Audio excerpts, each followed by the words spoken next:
1,00,000 మంది శివభక్తులతో కలిసి మహారుద్రాక్ష పూజలో పాల్గొనండి. వెంటనే కాల్ చేసి మీ పేరును నమోదు చేసుకోండి.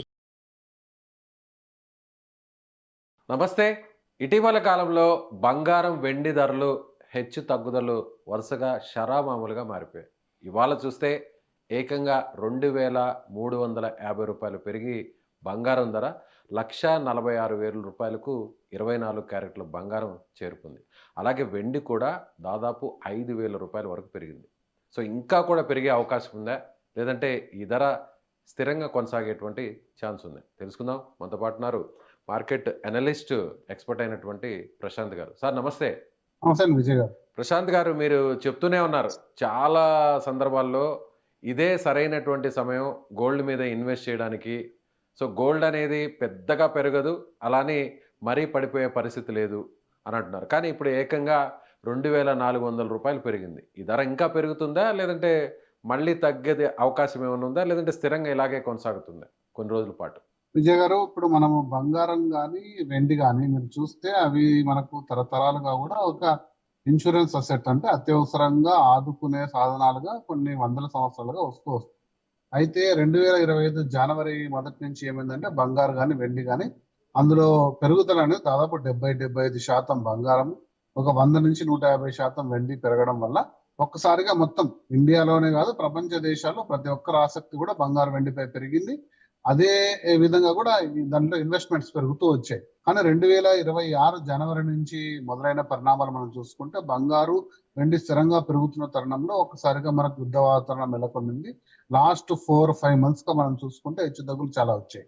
దీనికి 2 కారణాలు ఏంటంటే, అమెరికాలో ఉన్న డాలర్ యొక్క ఆధిపత్యం పెరుగుతుందా తగ్గుతుందా, ఫెడ్ రిజర్వ్ దాని వడ్డీ రేట్లు పెంచుతుందా తగ్గిస్తుందా, డాలర్ ఆధారిత ఇన్వెస్ట్మెంట్లు అంటే యుఎస్ బాండ్, యుఎస్ ట్రెజరీస్ లో ఇన్వెస్ట్ చేసిన వాళ్ళు డబ్బులు తీసుకొచ్చి తిరిగి బంగారంపై పెడుతుందా లేదా, అంటే ఈ 3 అంశాల మీదే బంగారు ధర అనేది దాదాపు చుట్టుముట్టవుతుంది మనం చూసుకుంటే.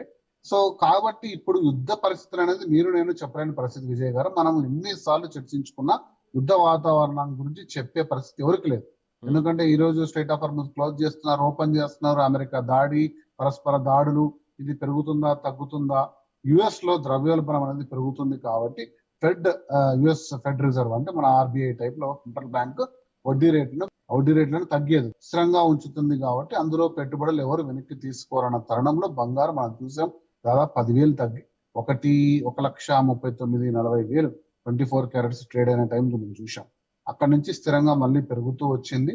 మళ్ళీ యుద్ధ వాతావరణం అనేది వస్తుంది, బంగారం అనేది తిరిగి పెరుగుతుందనే ఒక నమ్మకం మీద పెట్టుబడిదారులు తిరిగి పెంచుతూ వెళ్తున్నారు.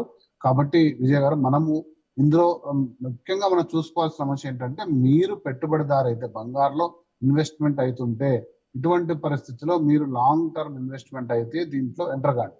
షార్ట్ టర్మ్ ఇన్వెస్ట్మెంట్ లో మీరు ఎక్కడ లేని డబ్బన్నా తీసుకొచ్చి ఏదో పెరిగిపోతుంది, ఈ రోజు రూపాయి పెట్టి రేపు 2 రూపాయలు చేసుకుందాం, ₹1,00,000 2 లక్షలు చేసుకుందామని అప్పులు చేయడం, వడ్డీలు చేయడం మానేసి స్థిరంగా మీరు ఒక లాంగ్ టర్మ్ పర్స్పెక్టివ్ అంటే మినిమం ఒక 1-2-3 years హొరైజన్ లో మీరు పెట్టుబడులు పెట్టగలిగితే బంగారు ఖచ్చితంగా 2 నుంచి 2.5 లక్షలు వెళ్లే సాధనమే అండి.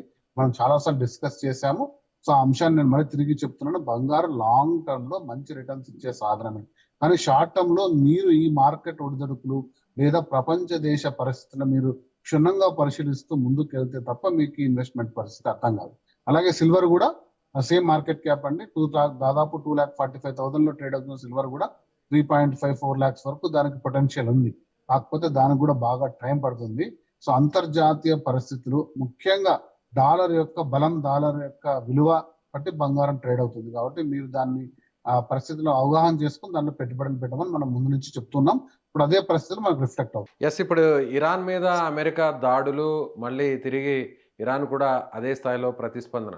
సో దీనివల్ల కూడా ఏమన్నా ఈ బంగారం ధరలు పెరిగినటువంటి పరిస్థితి ఉంది అనుకోవచ్చా? ఖచ్చితంగా అండి విజయ్ గారు. ఎందుకంటే ఇరాన్ ప్రపంచ దేశాల్లో ఎక్కడ కూడా యుద్ధం జరిగినా అనిశ్చితున్నప్పుడు బంగారు ధర పెరగాలి. కాకపోతే ఇరాన్, ఇరాక్ లేదా ఈ మిడిల్ ఈస్ట్, పశ్చిమాసియా దేశాల్లో యుద్ధం వాతావరణం లేదా యుద్ధం పరిస్థితులు వచ్చినప్పుడు మనకు చమురు ధరలు ఇంపాక్ట్ అవుతాయి. గ్లోబల్ ఎనర్జీ క్రైసిస్ రావడం, ఒక్కసారిగా పెట్రోల్ డీజిల్ ధరలు పెరిగిపోవడం, దాని మీద అనిశ్చితి పెరగడం వల్ల దాని ట్రేడింగ్ దాదాపు పెరిగిపోయి మనకు, కాబట్టి ఒక్కసారిగా మనకు ఇన్ఫ్లేషన్ అనేది చాలా హై అయిపోయింది. ఇన్ఫ్లేషన్ హై ఉన్నప్పుడు డాలర్ రేట్లు ఖచ్చితంగా కూడా వడ్డీ రేట్లు పెంచుతూనే ఉంటారు కానీ తగ్గారు.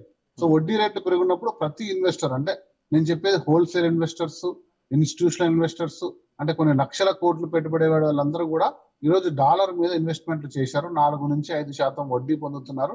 వారు చాలా హ్యాపీగా దాని మీద ఇన్వెస్ట్మెంట్ కంటిన్యూ చేస్తున్నారు. కాకపోతే కొద్దిగా దాని మీద పట్టు సడలి కొద్దిగా పరిస్థితులు నార్మల్ అయ్యి ఆ డబ్బును తీసుకొచ్చి తిరిగి రెండో బెస్ట్ కరెన్సీ ఏంటి ప్రపంచంలో డాలర్ తర్వాత అంటే బంగారం. మీరు ఎన్ని చెప్పుకున్నా బంగారం అనేది సెకండ్ బెస్ట్ కరెన్సీ కాబట్టి తిరిగి దాని మీద పెట్టుబడులు పెట్టడం వంటి అంశాలను చూసుకుంటే కనుక బంగారం అనేది తిరిగి పెరిగే అవకాశం ఉంది విజయ్ గారు. కాబట్టి స్థిరంగా పెట్టుబడి చూసుకుంటే మనము ఈ యుద్ధ వాతావరణం సడలిపోతుంది, అది ఎప్పుడు అనేది చెప్పలేము. కానీ తిరిగి సడలిపోతే మళ్ళీ తిరిగి నార్మల్ వాతావరణం వస్తుంటే 1,60,000 1,70,000 త్వరలోనే చేరుకోవచ్చు అనేది ఒక అంచనా. ఓకే.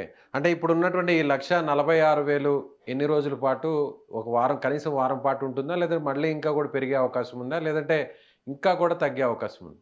అంత ఖచ్చితంగా అయితే ఎవరు చెప్పలేరు విజయ్ గారు. నిజంగా అది ఎవరైనా చెప్తున్నారంటే కూడా మనం నమ్మే పరిస్థితులు అయితే లేదు. ఇది ఏదైతే పరిస్థితులు మనకు ఇన్వెస్టర్స్ ఎక్కడ పెడుతున్నారు, ప్రాఫిట్ బుకింగ్ అనేది ఉంటుంటుంది. అంటే ప్రాఫిట్ బుకింగ్ అంటే ఈ రోజు మీరున్నారు, ఒక ₹1,00,00,000 తీసుకొచ్చి పెట్టుబడి పెట్టారు, ఎక్కడ వరకు ఆగుతారు మీరు? 1,46,000లో పెట్టారు, 1,50,000లో దాన్ని అమ్మేస్తారా, 55లో అమ్మేస్తారా, 53లో అమ్మేస్తారా, మనం చెప్పలేం. సో కాబట్టి ప్రాఫిట్ బుకింగ్ బల్క్ లో జరుగుతుంది. దాదాపుగా మనం చూసుకుంటే బంగారానికి డిమాండ్ ప్రైస్ 1,40,000. అంటే డిమాండ్ ప్రైస్ లో అందరు కొంటారు. అంటే ఇంతకంటే ఇంకా పడిపోయే పరిస్థితి వస్తే అందరూ పెట్టుబడులు పెడతారు. మార్కెట్ లో ప్రాఫిట్ బుకింగ్ ఎక్కువ కూడా 1,50,000-60,000 జరిగింది. బట్ ఆ ప్రాఫిట్ బుకింగ్ కూడా డాలర్ అనేది వాల్యూ పడిపోతున్న తరుణం ఉంటే కానీ ఎవరు అమ్మరు. దాన్ని తిరిగి బంగారం పైన క్యాష్ చేసుకోవాలనుకుంటారు. కాబట్టి పరిస్థితుల్లో మనం చెప్పలేమండి విజయ్ గారు. ఇది ఇంకా కొంచెం అప్వర్డ్ ట్రెండే కనపడుతుంది. లాస్ట్ 1 మంత్ నుంచి మనం చూసుకుంటే స్థిరంగానే బంగారం 1,40,39,000 నుంచి ఈరోజు 46,000-47,000 వరకు వచ్చింది. కాబట్టి ఇంకా కూడా కొంచెం ముందుకెళ్లే పరిస్థితి అయితే కనపడుతుంది. Right sir. Thank you sir. Thank you so much.